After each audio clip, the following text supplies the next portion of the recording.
ఇంటి ముందు బోర్డు పెడుతూ ఉంటారు, కుక్కలు ఉన్నాయి జాగ్రత్త అని. మనుషులు అంతకంటే ప్రమాదకారులు, ఆ బోర్డు పెట్టారు. నేను చూసినప్పుడల్లా అనుకూడ లోపల మనుషులు ఎంతకంటే ప్రమాదకారులు కదా, మేము ఉన్నాము జాగ్రత్త అని పెట్టలేండి, కుక్కలు ఉన్నాయి జాగ్రత్త అంటారు. కుక్క ఏం చేస్తుంది?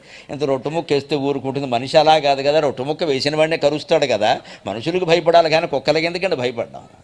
రొట్టు ముక్క వేసిన వాడిని జీవితాంతం కుక్క గరవదండి. మన అన్నం పెట్టిన వాడినే మనం ద్రోహం చేస్తున్నామే, ఉద్యోగం ఇచ్చిన వాడికే మనం ద్రోహం చేస్తున్నామే, పని ఇచ్చిన వాడికే మనం ద్రోహం చేస్తున్నామే, కన్యనిచ్చిన వాడికే మనం ద్రోహం చేస్తున్నామే.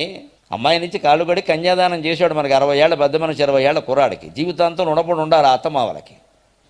ఈ మొహానికి ఎవడిస్తాడు కన్యని? ఆయన 20 ఏళ్ల వాడు కాళ్ళు గడికి లక్ష్మీనారాయణ స్వరూపస్య బ్రాహ్మణస్య అని కన్యాదానం చేస్తే ఆ అమ్మాయిని ఏడిపించుకు తిని అదనపు కట్నాలు తెమ్మని, లేదా పెట్రోల్ పోసి కాల్చేస్తామని రకరకాలు చెబుతున్నామంటే పిల్లనిచ్చిన వాడికి ద్రోహం చేస్తున్నట్టేనా? వాడికి శాంతి లేకుండా చేసి ఒక